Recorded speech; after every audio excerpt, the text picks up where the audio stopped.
Bon après-midi à tous et à toutes. Nous recommençons donc la deuxième partie de la journée des entretiens d'Auxerre. Et cette fois-ci, nous allons nous intéresser sous l'appellation de la table ronde « Qui sont les nouveaux prophètes ?»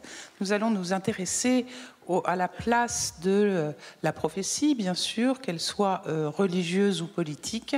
Et à cet effet, nous avons invité, et nous les remercions d'avoir accepté notre invitation, trois intervenants que je vais vous présenter avant de commencer notre table ronde. Alors, la première personne qui parlera cet après-midi, c'est Vincent Delcroix. Vincent Delcroix est professeur à l'École pratique des hautes études, où il est titulaire de la chaire Philosophie de la religion. Mais il cumule avec cette affectation professionnelle une œuvre littéraire et il a été Grand Prix de la littérature de l'Académie française en 2009 pour un ouvrage tout à fait passionnant qui s'appelle Tombeau d'Achille et qui est paru chez Gallimard en 2008. Donc, Vincent, je te donne la parole face à cette question un peu déroutante de qui sont les nouveaux prophètes selon toi et selon tes connaissances. Merci beaucoup. D'abord, merci de cette invitation. Bonjour à toutes et à tous. Merci de m'accueillir ici. Puisque j'ai ma casquette de philosophe invisible, je vais bien me garder de répondre à cette question, parce que c'est en général la tâche des philosophes, c'est plutôt de poser des questions, pas tellement d'y répondre. Donc là, on m'a posé une question, je me garderai d'y répondre, je laisserai mes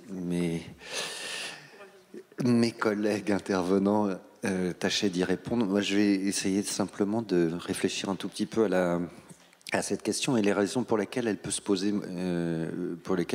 aujourd'hui. Quand on demande qui sont les prophètes, donc j'essaierai pas de savoir qui sont les prophètes, mais d'abord la question c'est de savoir s'il peut y en avoir. Bon, et c'est plutôt à partir de là que je vais commencer. Pourquoi ? Parce que il y a un fait qui est quand même assez frappant, c'est que dans la modernité occidentale, elle s'est construite, bon, de manière complexe. Et en tout cas en philosophie, la raison moderne s'est construite en particulier avec, sinon le rejet de la prophétie, mais du moins sa secondarisation et en quelque sorte un arrêté prononcé sur la clôture définitive de la prophétie. C'est assez récurrent chez les philosophes classiques, que ce soit Thomas Hobbes, que ce soit Spinoza, que ce soit Locke. Il y a une espèce d'attention permanente de la raison émergente, enfin la raison moderne émergente, pardon, c'est des termes un peu grossiers, et une espèce de préoccupation à l'égard de la prophétie. Il s'agit de dire que c'est fini, que les prophètes ont cessé de parler. Et il s'agit d'y revenir, non pas en théologien, mais bien en philosophe, en disant il n'y a plus de paroles prophétiques. Alors on la respecte, elle a valu en son temps, elle est extrêmement importante évidemment, puisqu'il n'est pas question de remettre en question, du moins pour l'instant, l'autorité des Saintes Écritures, mais les prophètes ont cessé de parler. Et il y a une coïncidence qui n'est pas du tout fortuite entre le rationalisme moderne et non pas la dévaluation proprement dite de la prophétie, mais en quelque sorte son expulsion vers le passé et sa fixation dans un passé qui va bientôt ressembler, il faut le dire, à une espèce de mythologie. Il n'y a plus de prophètes. Bon, alors c'est paradoxal parce que, comme vous le savez peut-être, c'est une époque aussi où il y a une effervescence prophétique en réalité. Et si des gens comme Thomas Hobbes, mais ça va jusqu'à Hume, par exemple, pour utiliser un arc, pour suivre un arc anglo-saxon, s'ils sont si préoccupés de renvoyer la prophétie des Saintes Écritures au passé, c'est qu'il y a des résurgences extrêmement vives, extrêmement effervescentes et extrêmement dangereuses du point de vue d'une raison des Lumières, du prophétisme. Et alors, la question qu'il faut se poser, c'est celle de savoir si le fait qu'on puisse ou non constater une résurgence du prophétisme aujourd'hui, ou en tout cas qu'on puisse se poser la question, au moins. Tu m'arrêteras hein, parce que je suis prof, donc je parle trop. La question, c'est de savoir quelles sont les conditions qui ont permis ça. Si la raison moderne est en quelque sorte une espèce de repousse-soi, ou en tout cas un principe de, sinon d'interdit, du moins de répulsion à l'égard du discours prophétique, pourquoi on les voit ressurgir, ou pourquoi on les verrait ressurgir, en tout cas pourquoi ce type de questions se pose. Et dans ce cas-là, évidemment, il faut en venir à se demander qu'est-ce que c'est qu'un prophète, pas simplement la parole prophétique, hein, pas simplement celle qui est historiquement inscrite dans les Écritures, mais qu'est-ce qui peut caractériser un prophète pour qu'on éventuellement on retrouve la trace aujourd'hui dans ce qu'on appelle la modernité tardive. Bon. Alors, bon, des définitions du prophétisme, ou plutôt de la figure du prophète, il y en a de multiples, il y en a de très célèbres, il y en a la sociologie weberienne en donne évidemment des exemples, avec des traits dominants, le charisme, peut-être la marginalité vis-à-vis des pouvoirs politiques, vis-à-vis des pouvoirs religieux eux-mêmes, une certaine forme d'isolement, la possibilité d'entraîner des foules. Bon, voilà, il y a un certain nombre de traits qui permettraient de décider si aujourd'hui, voilà, qui permettraient de répondre à la question qui sont les prophètes, qui partagent ces caractéristiques singulières. Voilà, parce que c'est pas la prophétie en général, ce sont des prophètes et qui ont des effets sociaux, des effets historiques. Bon. Mais la question, c'est aussi celle de savoir quelles sont les conditions historiques qui permettent de croire en des prophètes, voire de les convoquer, d'en avoir besoin, par exemple. Bon. Et là, c'est autre chose, ça nous renvoie à autre chose de la prophétie, en tout cas dans la tradition de la raison occidentale. C'est évidemment le fait que le prophétisme a des caractéristiques spécifiques dans ses rapports au temps. Bon. On considère, à tort ou à raison, que par le prophétisme juif, une autre conception de l'histoire a pu émerger. Bon, pour le dire vraiment très très très rapidement, bon, et très grossièrement. Donc une autre conception du temps et de l'histoire surgit avec la parole prophétique. C'est un temps qui est orienté, c'est pas simplement un temps linéaire, c'est un temps qui est orienté vers une fin. Cette fin est absolue et elle manifeste le sens de cette histoire, pour le dire vraiment très grossièrement encore une fois. Qu'est-ce que ça signifie? Ça signifie négativement que la prophétie, c'est pas de la prédiction, ou du moins c'est très peu de la prédiction. Et d'une certaine manière, si la prophétie, c'était de la prédiction, les prophètes aujourd'hui, ce seraient les scientifiques, tout simplement. Ce seraient les scientifiques. Ils produisent des prédictions rationnelles ou plus ou moins rationnelles. Ils peuvent dire, enfin, les scientifiques, je ne sais pas très bien ce que ça veut dire, c'est comme les philosophes d'ailleurs, qui ne sont pas des scientifiques par ailleurs. Mais voilà, si on cherche dans la prophétie quelque chose de l'ordre de la prédiction, et pour autant que ces prophéties ne soient pas complètement farfelues, qu'on puisse s'appuyer dessus, eh bien, allons voir le discours scientifique, allons voir la prédiction scientifique, parce que c'est précisément ça qui nous permet de construire une image relativement rationnelle et adéquate de l'avenir. Bon, mais c'est pas ça la tâche des prophètes. La tâche des prophètes, elle est complètement différente, en tout cas celle qui est perçue à partir de l'histoire du judaïsme, c'est de donner un sens à l'histoire, et c'est surtout de fournir une image totalisante, globalisante, qui dépasse en réalité toutes les prédictions possibles, c'est une histoire du futur absolu et de la fin absolue. C'est pas du futur proche, c'est pas des anticipations rationnelles qui caractérisent le prophète, c'est une imagination de la fin, et c'est une image totale. Bon. C'est précisément, par exemple, ce que reprochait d'ailleurs Spinoza dans le traité théologico-politique aux prophètes, à l'aube de la modernité, encore une fois, pour les raisons que j'ai évoquées tout à l'heure. C'est-à-dire, bon, un des bons moyens d'évaluer la prophétie et les prophètes, c'est tout simplement de remarquer d'où vient, quelle est la faculté qui favorise leur discours. Spinoza répond, c'est l'imagination. Alors, les prophètes, ils connaissent rien, ils ne savent rien, il n'y a pas de métaphysique, il n'y a absolument aucune connaissance réelle de Dieu dans leurs propos, mais en revanche, ça carbure. Il y a vraiment une imagination débordante. Et c'est ce qui fait que bon, la parole biblique est complètement incohérente, voilà. Bon, parce que les prophètes, ils ont une imagination très échauffée.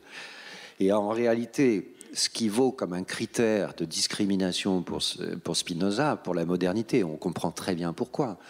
Et parce qu'il faut aussi mettre de côté l'autorité de la révélation qui provient du prophétisme. Donc en disant, bon, finalement, ils yoyotent un peu du trolleybus, c'est simplement qu'ils ont une imagination débordante, mais pas du tout un savoir spécial. Bon, voilà, l'autorité des prophètes, c'est terminé. Hein.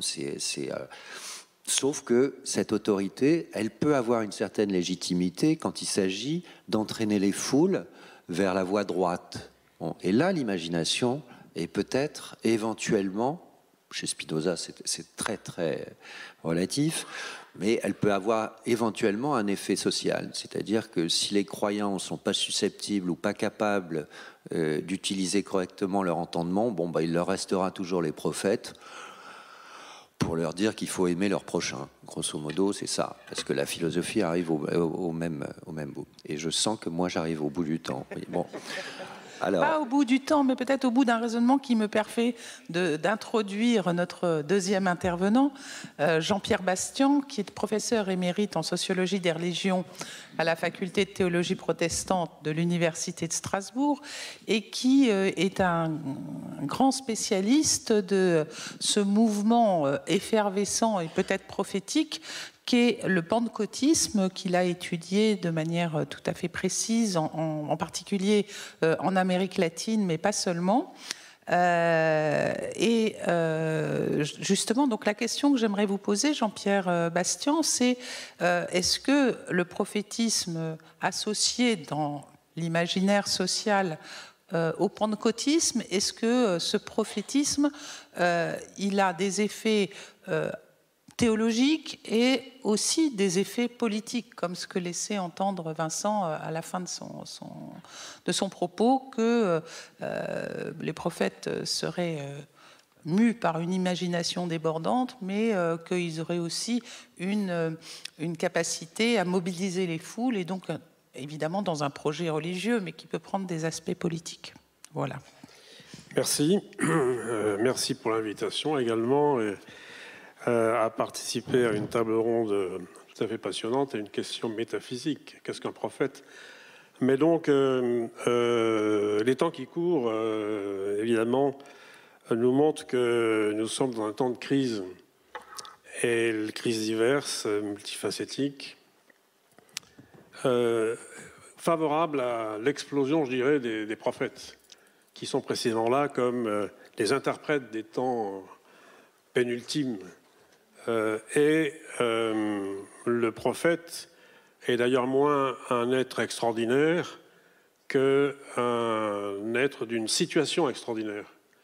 Et donc c'est toujours le contexte qui est important de lier à la figure du prophète. Alors brièvement, évoquant d'éventuels types de prophètes contemporains dans l'immédiat, j'en déterminerai 3 de manière, disons, typique, c'est-à-dire, d'une part, le prophète de malheur, qui précisément annonce la fin des temps, la fin des temps, l'Apocalypse, la révélation finale. Et je pense que Yves Cochet, par exemple, serait un bon exemple de ce type-là de prophète, n'est-ce pas, qui nous annonce pour 2035 tout de même la crise systémique de nos sociétés. Dans son dernier livre, donc, le traité de collapsologie. Par ailleurs, on peut aussi percevoir des prophètes qui sont porteurs d'une espérance millénariste, c'est-à-dire l'espoir de nouveaux cieux et de nouvelles terres, réconciliant l'homme avec lui-même, l'humain avec lui-même. Et de ce point de vue-là, bien sûr, Martin Luther King est dans la mémoire de tout un chacun, son fameux discours du Lincoln Memorial d'août de 1963, n'est-ce pas, avec I Have a Dream et la vision d'une Amérique où il n'y aurait plus de racisme, etc., une pure fraternité de citoyens. Mais on peut aussi penser que on a Elon Musk comme le porteur d'une perspective, on l'a dit, de régénérer l'homme raté. On parlait de l'homme raté ce matin, n'est-ce pas? Et donc il y a une aura, non pas de futurologue, mais d'une annonce d'une humanité renouvelée qui participe d'un espoir millénariste. D'autant plus qu'il prévoit aussi la transplantation planétaire, multiplanétaire de l'homme enfin régénéré.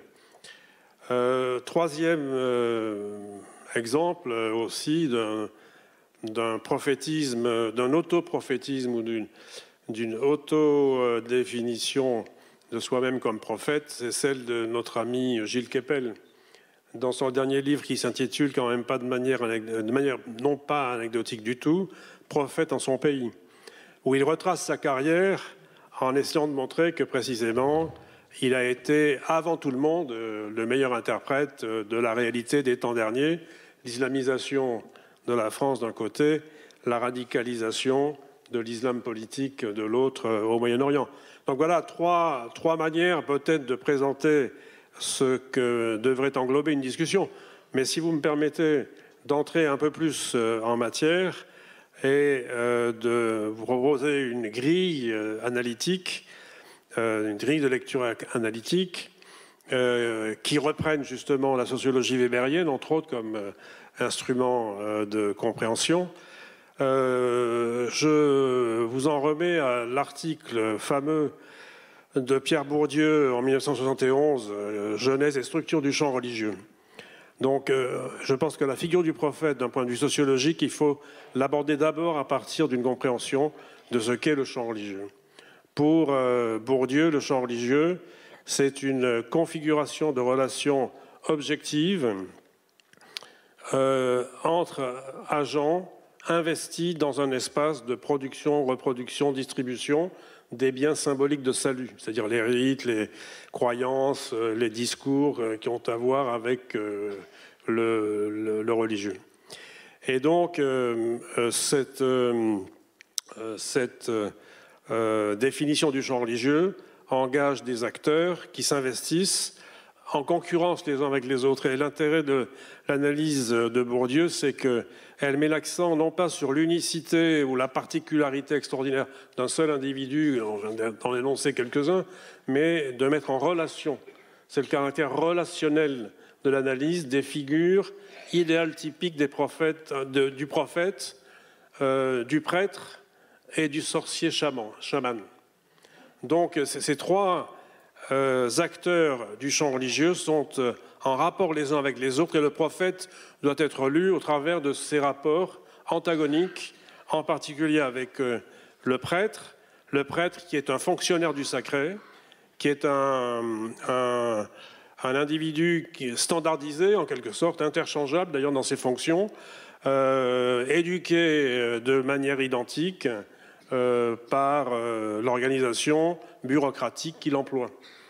Le chaman, c'est un petit entrepreneur de salut qui agit au coup par coup et menait sa prestation sans retour. C'est-à-dire qu'après, il n'y a plus de lien particulier nécessaire entre le client et son pourvoyeur de pratique. Et enfin, le prophète, lui, est au centre du champ religieux parce qu'il est en concurrence avec le prêtre en particulier et il brise en quelque sorte l'hégémonie détenue par le prêtre. et son organisation, l'Église, mais toujours de manière typico-idéale. Hein, c'est une construction théorique weberienne spécifique. Et donc, le prophète, lui, est porteur d'un discours et d'une pratique de rupture, et surtout, il est porteur d'un charisme. Alors, je voudrais juste lire cette définition du charisme qui me paraît tout de même importante pour saisir la logique du déploiement du prophète. Que faut-il entendre par charisme ?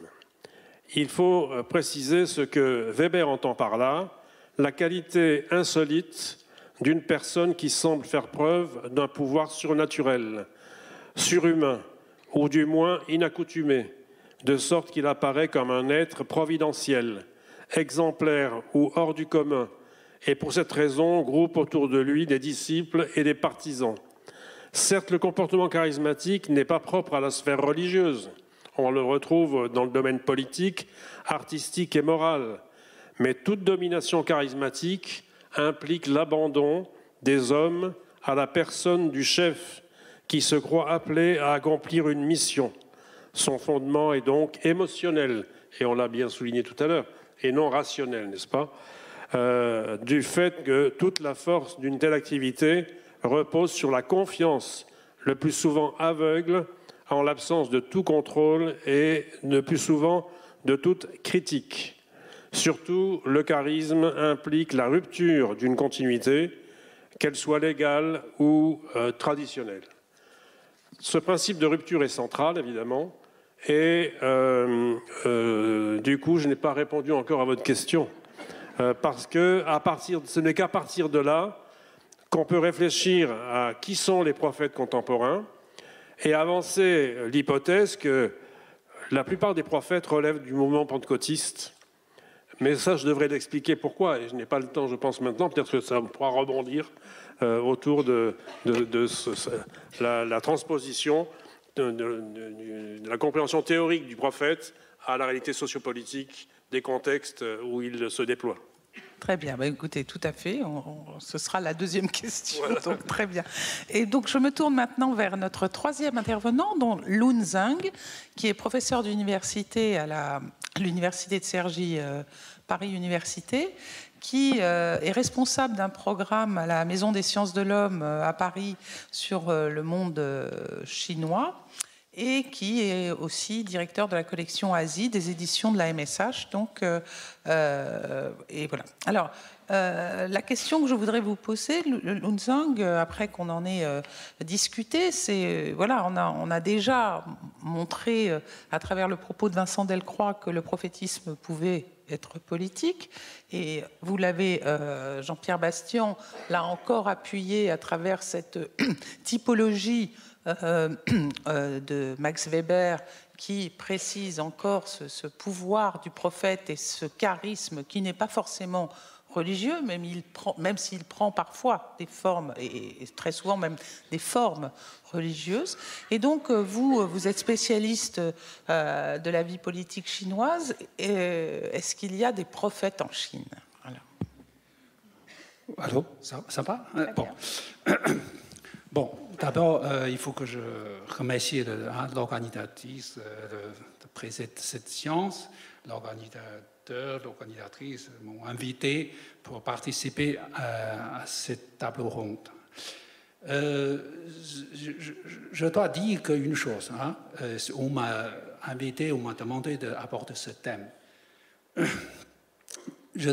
Je dois m'excuser d'avance parce que je ne suis pas très sûr que je suis quelqu'un compétent, bien placé pour aborder ce thème. Hein, parce que sur cette question de prophétie en Chine, c'est quelque chose de très particulier, très intéressant. Ça relève beaucoup des domaines de connaissances sur la civilisation chinoise ancienne. Hein. Bon, je connais un peu mieux la Chine contemporaine, mais c'est quand même c'est un sujet très compliqué à aborder. Donc, je risque de dire des bêtises pour le double sens hein, devant tous les deux grands spécialistes sur cette question. Parce que je dis ça, double sens, premièrement pour la connaissance. Deuxièmement, pour une personne qui commence à apprendre le français vers l'âge de 28 ans, Quand je suis fatigué, je dis tout souvent n'importe quoi. Hein. Donc, en français, donc, je m'excuse d'avance pour les mots que j'ai mal prononcés, aussi pour le sens, aussi pour la prononciation. Donc, je reviens à votre question. Bon, je pense qu'il faut que je dise quelque chose un peu loin, parce que tout à l'heure, ça c'est l'avantage que je prends la parole le dernier. Hein, parce qu'il y a pas mal de choses que tu as mentionnées, par exemple sur la question de conditions d'émergence de prophètes. Vous avez commencé par cette question de crise, ces crises, etc. Donc, revenons à la Chine. Ce que je dois rapidement faire un sursaut pour le passé, pour justement montrer le contraire, cette rupture, plus ou moins, un peu la modernité impose à la Chine, c'est la Chine moderne, contemporaine, par rapport à la Chine traditionnelle. En même temps, hein, reviens à cette question que vous dites, que la modernité commence en Occident, c'est plutôt la fin de prophétie. Hein, on commence le rationalisme.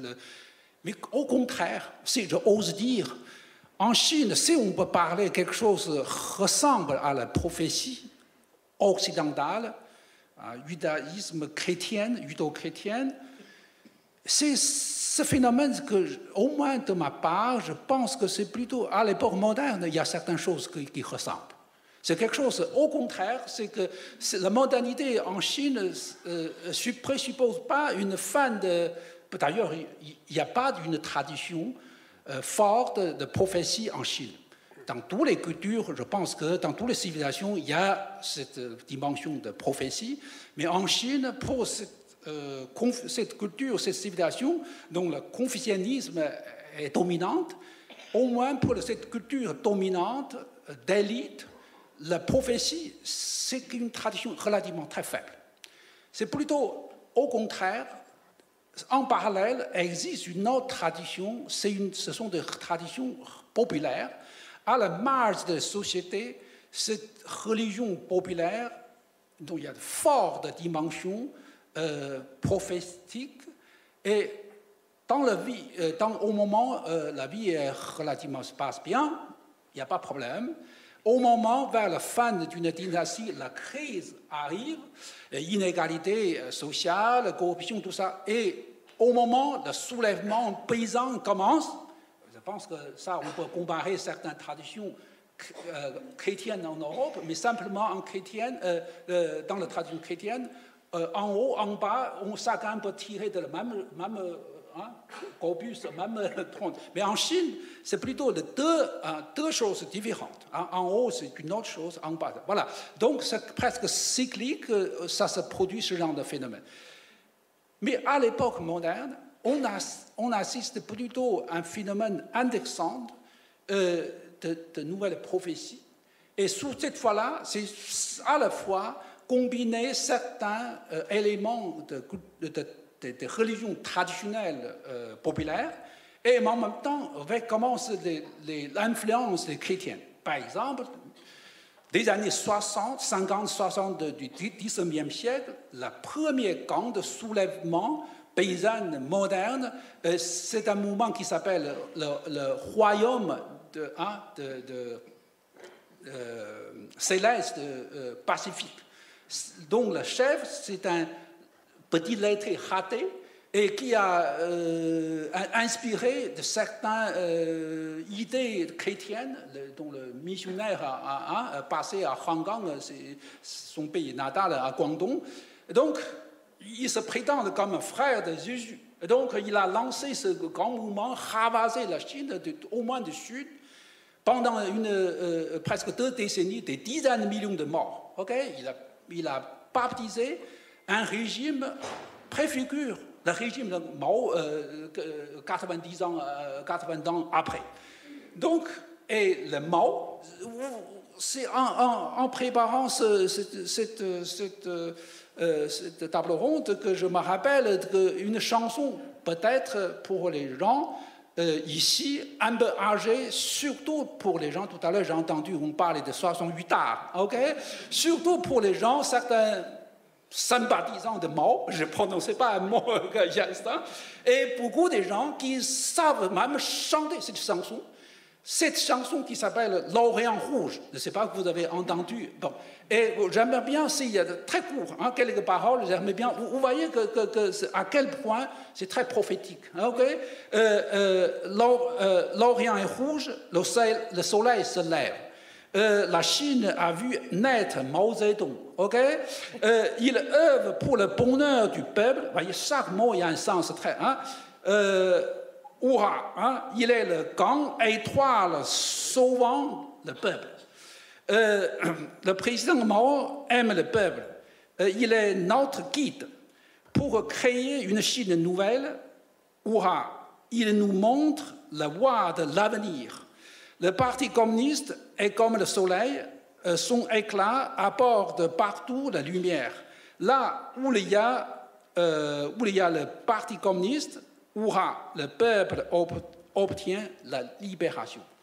Vous savez, cette chanson, pendant la révolution culturelle, tout à l'heure on a parlé des années 60, on a même supprimé l'hymne national, parce que l'auteur, on l'a mis en prison. Du coup, cette chanson, chaque matin, tu entends haut-parleurs diffuse dans la radio. Bon, c'est comme très rituel, religieux. Bon. Et le soir, tous les radios finissent par international. Quel extraordinaire de cycle. Hein? Le matin, bon, moi j'ai grandi dans cette ambiance. Le matin, j'écoute le soleil, l'Orient Rouge. Le soir, international. Donc, et Mao devient vraiment. Ça, c'est un paysan mélangé. Bon, qui a fait cette chanson des années 40. Après, avec le régime, ça devient vraiment le hymne national, quelque chose. Bon. À quel point Mao est devenu dans cette grande crise, le grand bouleversement de la Chine connue du début du XIXe siècle au XXe siècle, cette fois-là, pas simplement comme autrefois, chaque fois le cyclique, quand la légitimité de la dynastie est mise en œuvre, mise en doute, etc. Mais cette fois-là, sous le choc de la modernité combinée à la fin d'un cyclique d'une dynastie, l'ordre civilisationnel de la Chine est mis en cause. Hein? Vous voyez que vous pouvez imaginer la crise tellement profonde. Donc, Mao et le communisme s'installent dans cette tradition. Donc, Mao est devenu un prophète. On a grandi dans la lumière de protection des prophètes. Bon, à quel point la catastrophe que je ne peux pas vous raconter plus ou moins, vous connaissez un peu énormes des morts, souffrances. Et donc, on a la réforme et l'ouverture. C'est le processus dans lequel je participais à partir des années 80, après la fin de la révolution culturelle. À l'époque, en tant que jeune sociologue, j'employais même le thème de désenchantement, justement en apprenant un peu de Weber et tout ça, pour étudier le changement culturel, social en Chine, avec certains copains à l'époque à Pékin. On lançait un projet d'employer ce thème. Hein, okay?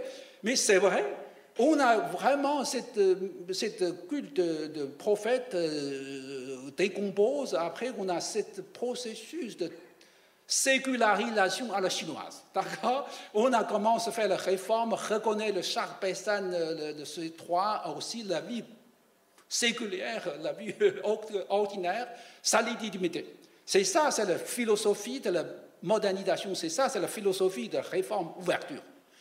Mais à cause de cette réforme plus ou moins partiale, déformée, surtout après la répression de 89, et donc, on a connu une accélération de mondialisation, de croissance économique, tout en même temps, d'inégalités sociales, corruption, etc.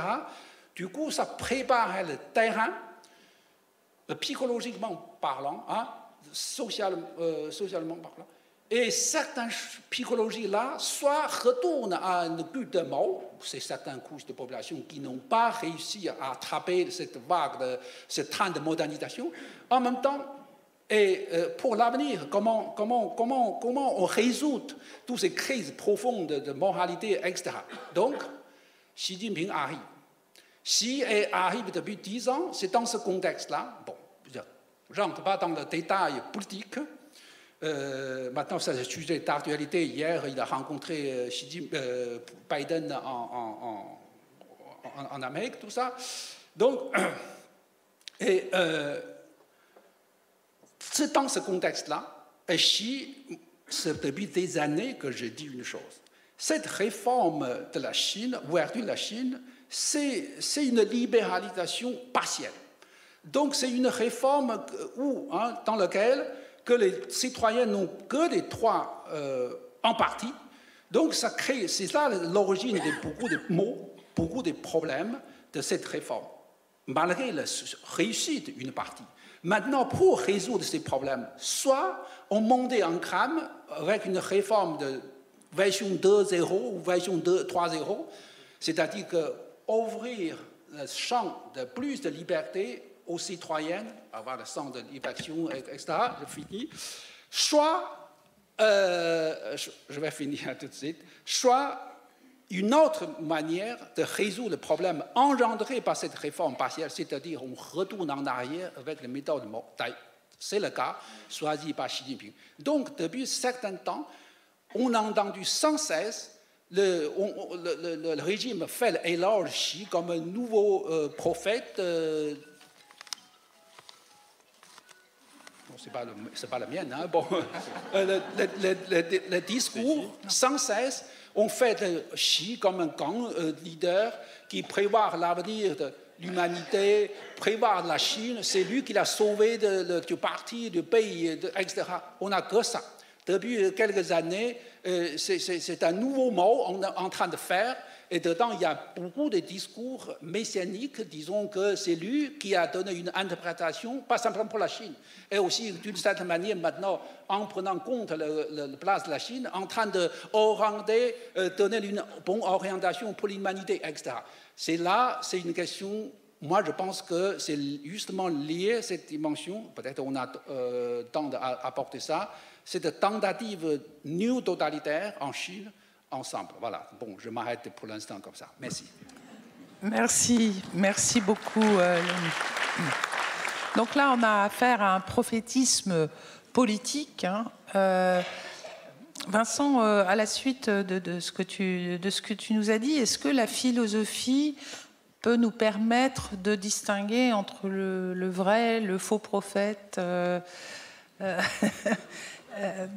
les mauvaises, enfin les nouvelles, les fake news. Voilà. À ton avis, quelle est la réponse à ton avis?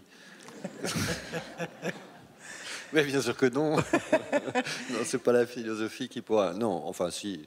Enfin, c'est tous les prophètes sont des faux prophètes pour la philosophie. Oui, donc bon, ça.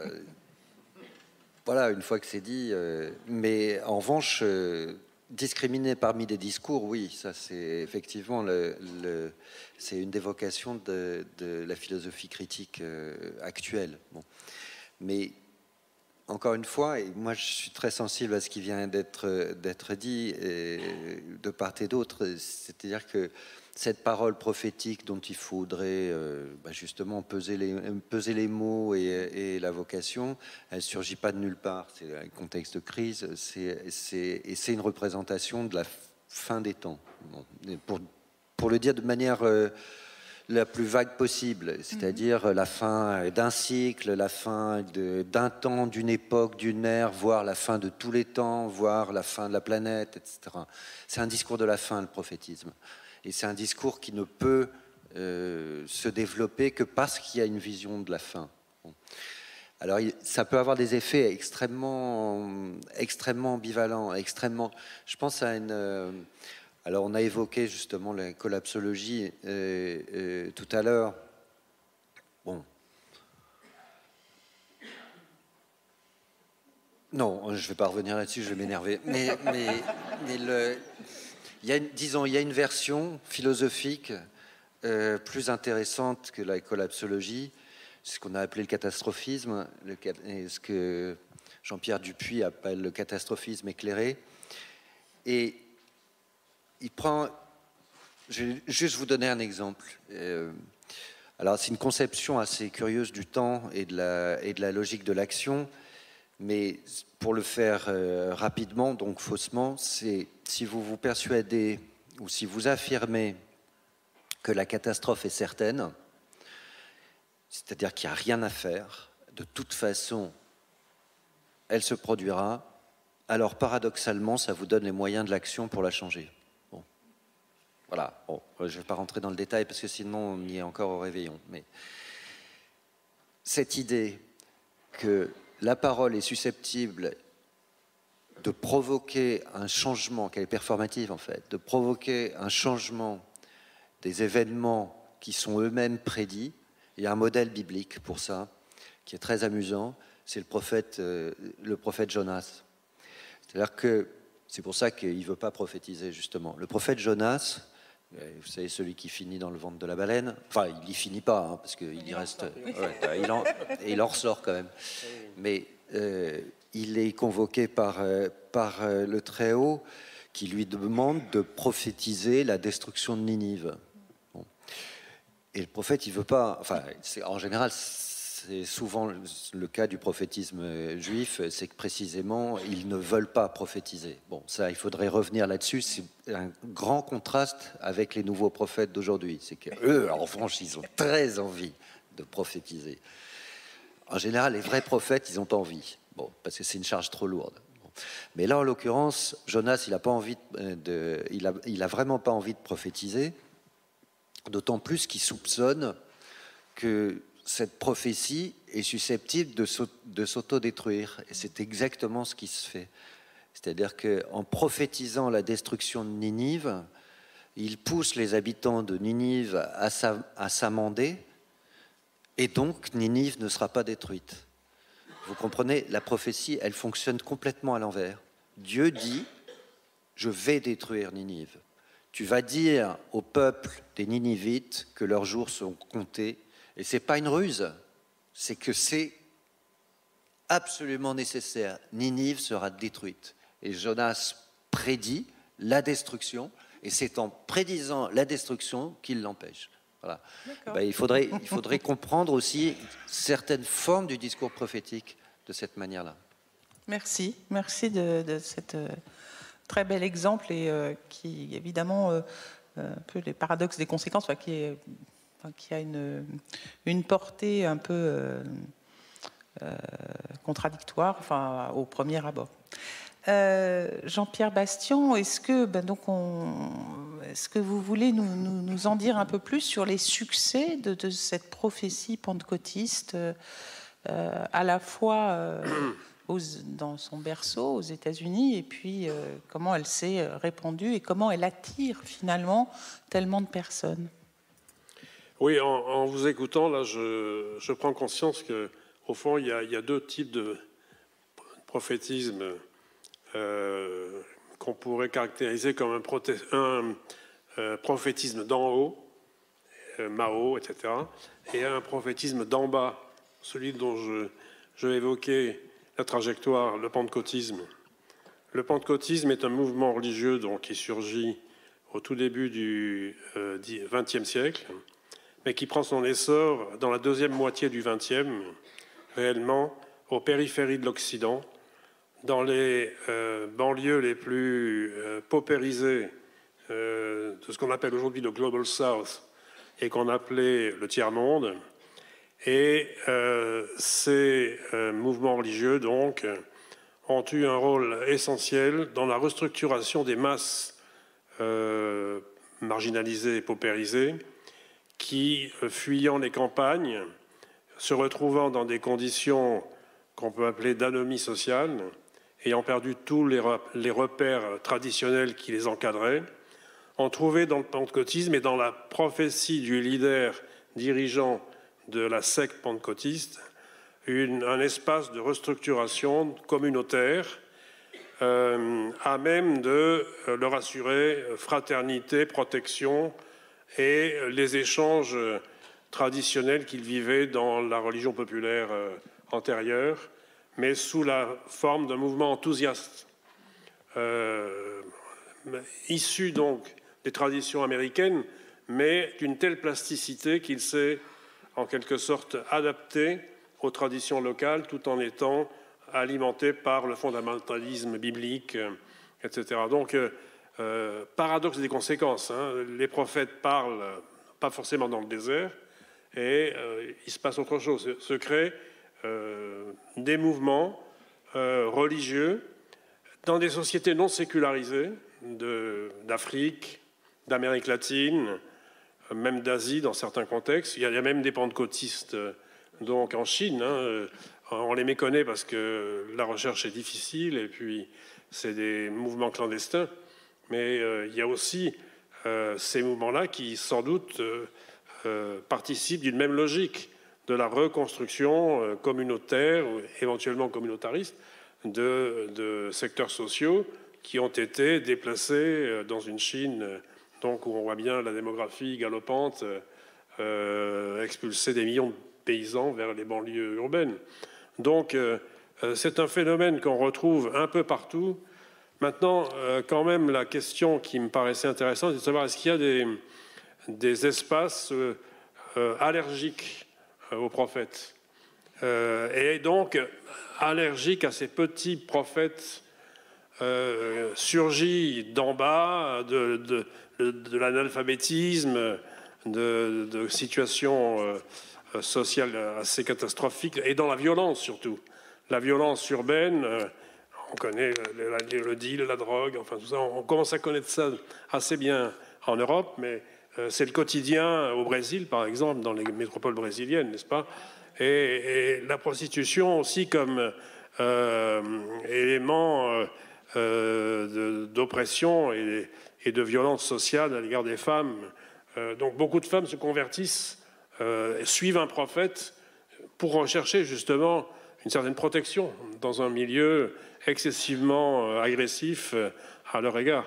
Donc on a une dynamique qui également peut se reproduire en milieu ethnique, indien, donc ethnique, où la communauté ethnique déstabilisée par l'économie de marché qui sort de l'économie d'échange traditionnelle, donc là aussi reconstruit une communauté qui est à même d'agir. Donc ces pentecôtismes sont à la fois dans des sociétés non sécularisées, des mouvements qui sont capables donc d'offrir une certaine protection, mais en même temps qui sont capables de mener à des négociations avec les pouvoirs en place, dans le but de faire de masses religieuses qui étaient des citoyens de deuxième classe, en plus connotées racialement, parce que la stratification sociale est aussi une stratification raciale,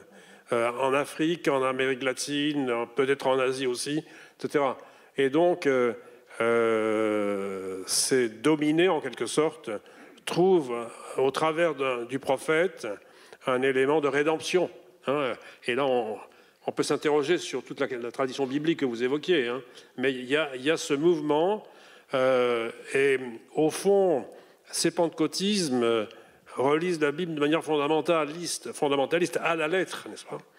Et donc, pour eux, ça ne fait aucun problème de se comparer au Christ, qui lui aussi, donc, pratiquait les pratiques de guérison, les pratiques d'exorcisme, la glossolalie, le parler en langue de la communauté primitive, etc. Donc, toutes ces techniques et ces manières de construire, disons, le projet prophétique se retrouvent dans les mouvements actuels dont je parlais. Merci beaucoup. Donc, vous voyez, on a là quand même une description de plus en plus large. On cherchait à comprendre le prophétisme. Là, vous avez un prophétisme qui est presque réparateur. Vincent parle d'un prophétisme qui est forcément pour les philosophes une fake news, pour résumer ça très vite. Et Lun Sang nous parle du prophétisme comme d'un embrigadement politique vers un avenir qui serait toujours meilleur, mais qui serait toujours plus tard. Donc, je pense que c'est le moment de laisser la parole à notre public. On a un petit quart d'heure, donc le temps de discuter. Donc, n'hésitez pas à adresser des questions à l'un ou l'autre de nos intervenants. Comme je suis un petit peu éblouie par la lumière, il va falloir me lever la main très haut. Est-ce qu'il y a quelqu'un qui veut prendre la parole? Oui, il y a quelqu'un. Oui, là-bas. Très bien. Est-ce qu'il y a le micro peut aller... Ah, très bien. Et merci. C'est là-bas. Voilà, exactement de l'autre côté. Là-bas. Il n'y a pas deux micros, ce serait plus simple. Non. Ici. Non, non. C'est là-bas, à l'autre porte. Non, il n'y a pas de micro. On attend le micro. Voilà. Oui, allez-y.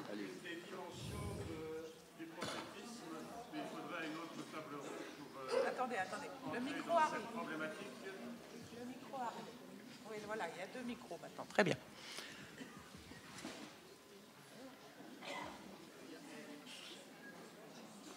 Non, il faut rien toucher.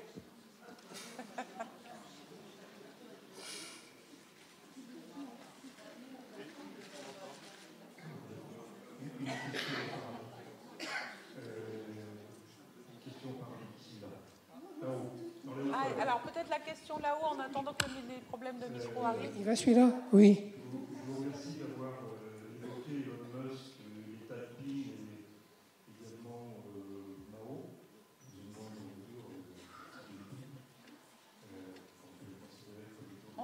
On vous comprend mal. On n'entend pas. Parlez plus distinctement, s'il vous plaît. Je remerciais les intervenants pour avoir évoqué Elon Musk, les tapis et également Mao dans une moindre mesure. Est-ce que l'on ne peut pas considérer d'autres personnages, comme je pense à un Français qui s'appelle Zemmour, qui est défini aussi vision prophétique? Est-ce que l'on ne peut pas aussi envisager ce que Charles Anderlin définit comme étant les chrétiens juifs, qui sont les évangélistes américains, comme étant de nouveaux prophètes? Et dans ce cas-là, comment ne pas résister, mais comment contre-attaquer? Merci beaucoup pour votre question. Alors, je pense qu'il y a des prophètes de malheur, un prophète de malheur qui a été cité ici. Est-ce que l'un ou l'autre d'entre vous veut répondre? Ne touchez à rien. Est-ce que je peux dire un mot? C'est pas tout à fait pour cette question, mais lié en cette question, parce qu'on a prononcé le mot de Elon Musk. Tout à l'heure, le téléphone sonne, parce que avant que je commence, j'essaie d'éteindre mon téléphone. J'ai pas réussi, je ne sais pas pourquoi. Bon, en tout cas, c'est pas moi qui. Et du coup, je me suis dit que est-ce que c'est mal dit des choses sur le prophète? C'est le prophète qui est en train d'envoyer via le téléphone un message, des choses comme ça, ou c'est les autorités chinoises par tel ou tel mécanisme qui, voilà. Donc, c'est ça que je suis en train de dire. Une question, ça me traverse mon esprit. Est-ce que les prophètes, est-ce que c'est un phénomène nouveau, les nouveaux prophètes? Je pense que périodiquement, l'humanité a toujours ce genre de phénomène. Et simplement, pour l'époque moderne, par exemple, vers la science, on a prononcé cette question Elon Musk, mais Elon Musk, maintenant, ça devient aussi un prophète, quelque sorte. Et donc, on a le prophète scientifique, tout tas de gens. C'est ça que ça m'indébole, tout ça. Par exemple, tout à l'heure, vous parlez de cette question de fin, tout ça. Vous savez, au début du XXe siècle, avec le parti de mes faibles connaissances sur l'histoire de l'Occident, je pense que dans le mécanisme de raisonnement de nazis, de communisme, il y a plein de ce raisonnement antichrist, la fin pour les nazis, vous connaissez forcément mieux que moi, et le communisme, fin d'histoire, tout ça. C'est ça que tout à l'heure je parlais de la Chine. Traditionnellement, cette Chine se réfère à quelque chose, souvent à un passé, comme référence, mais il n'y a pas cette dimension forte vers l'avenir. Et au XXe siècle, cette grande civilisation est tournée vers l'avenir sous l'inspiration de la modernité, du coup, la loi de l'histoire, tout ça, ce sont des versions vulgaires de prophétisme d'une certaine manière. C'est ça que je me pose cette question, parce que l'humanité, d'un côté, il y a toujours, surtout à l'époque moderne, on a cette recherche, cette critique, tout en même temps, on a permanent, on a besoin, sous forme différente, peut-être scientifique, c'est aussi. Donc, sur ce point-là, je suis très cassireux, parce que le cassirésien, c'est mythe, l'humanité a toujours besoin d'une certaine manière. C'est pour cette raison, je me suis dit que c'est une discussion peut-être permanente dont on a besoin, et en même temps, peut-être il faut certains d'autres regards, d'autres critiques pour que notre nouveau prophétisme dérive pas, nous conduit à la catastrophe. Une prophétie qui ne monopolise pas de manière exclusive de l'interprétation de l'avenir. C'est ça que je pense que c'est la chose la plus importante pour notre temps en crise. On voit très bien l'ancien monde en train de s'écouler sous nos yeux. C'est depuis des années que dans tous mes articles, dans mes interventions que je dis. Et donc, le nouveau monde en train de naître sous nos yeux. Vous voyez la crise actuelle, on est en train de s'éloigner de vieux continents. On est parti sur un nouveau l'océan. Là, on a plein de doutes, plein de soupçons, toutes ces choses-là. Là, vous voyez, nouvelle prophétie arrive. Donc, là, comment on garde notre confiance en lumière, tout en même temps répondre à certains, je dis même psychologiques, de l'existentiel des gens à travers tel discours prophétique. Je pense que ce sont des questions très, très profondes. Au moins pour l'instant, pour moi. Je n'ai pas de réponse. J'ai simplement un téléphone portable relativement neuf. Alors, pourquoi pas des prophéties, mais pourvu qu'elles soient en concurrence, et certainement pas une prophétie exclusive qui peut virer au totalitaire. Très bien. Une autre question. Donc, le monsieur... brièvement, il y a une dimension du prophétisme traditionnel qui a émergé dans la philosophie allemande, avec notamment Walter Benjamin, repris par Celan, repris par tous ces philosophes allemands émigrés à Jérusalem dans les années 30, qui est l'émergence du Messie, d'un Messie, mais qui serait plus conçu comme l'homme providentiel, mais quelque chose à poursuivre qui draine un goût du futur et un goût de le construire, si j'ai bien interprété ce que j'ai dit. Merci. Vincent, je pense que la question est directement adressée. Oui, et puis c'est un peu mon terrain de jeu donc, que vous venez d'évoquer. Oui, ce qu'on a appelé la philosophie judéo-allemande de la première moitié, du premier tiers du XXe siècle, elle se caractérise effectivement par... et je suis très heureux que vous évoquiez cette question-là, parce que j'ai insisté tout au début sur l'incompatibilité de la raison moderne avec la forme prophétique et l'espèce d'ostracisation des formes prophétiques de la raison philosophique. Or, il se trouve qu'effectivement, au tournant du XXe siècle, un des grands bouleversements apportés par les philosophes judéo-allemands, il y a Benjamin, mais il y a aussi Ernst Bloch, par exemple. L'un des grands bouleversements, et ce ne sont pas les seuls, il y a Gershom Scholem aussi, l'un des grands bouleversements, je vais y arriver, je vais finir ma phrase, l'un des grands bouleversements apportés dans le paradigme de la raison moderne, c'est précisément cette introduction, non pas exactement d'un motif prophétique, mais d'un motif messianique. Bon. Qui contrastait d'ailleurs avec les eschatologies chrétiennes sécularisées dans la philosophie de l'histoire. C'était précisément ce qui opposait Benjamin, qui pourtant était en train de se convertir au marxisme, donc qui en a été l'héritage. C'est ce qui opposait Benjamin à toute la tradition hegélienne, idéaliste allemand. Ce qui est important, parce qu'on ne va pas rentrer dans le débat technique, mais ce qui est important, c'est que ce que du prophétisme juif, ils ont importé pour, d'une certaine manière, dégonder la raison occidentale, et c'est vraiment un tournant essentiel dans la philosophie contemporaine, c'est cette perspective du futur, c'est-à-dire justement du futur absolu. Alors qu'elle puisse se greffer sur une certaine forme de marxisme messianique, c'est autre chose, c'est très particulier chez Benjamin, parce qu'il était aussi en rupture avec les marxistes vulgaires, évidemment, mais ce qui est philosophiquement important, c'est que ça apporte une nouvelle conception du temps. Et cette nouvelle conception du temps, c'est celle d'un futur absolu, et donc pas qui rompt, et je m'arrête là tout de suite parce que c'est ça qui me paraît intéressant, si on voit ressurgir le prophétisme maintenant, dans une modernité qu'on dit, plus ou moins juste titre, exténuée, en tout cas tardive, en tout cas en crise. Ce qui est en crise, c'est l'idée de progrès.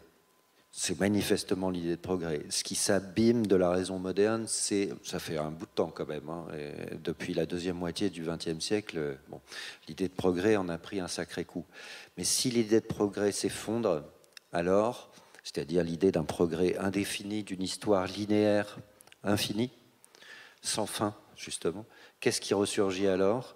L'idée d'une fin de l'histoire brutale, messianique, et ça c'est Benjamin.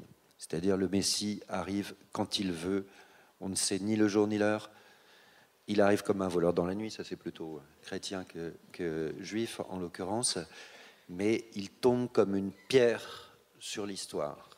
Paf. Voilà. Il n'y a pas de téléologie, il n'y a pas de fin, il n'y a pas de progression, il n'y a plus de progrès, c'est d'un seul coup, ça va s'arrêter. Voilà. Et ça c'est une conception complètement différente du temps. Merci beaucoup. Une ultime question qui pourrait émaner du public? Bon, bah écoutez, je pense qu'on peut remercier nos intervenants de nous avoir montré toutes les facettes du prophétisme.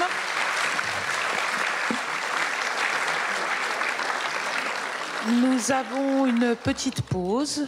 Cet après-midi est très scandé, donc une petite pause d'une dizaine de minutes. Et puis nous reprenons à 16h précise pour la troisième table ronde.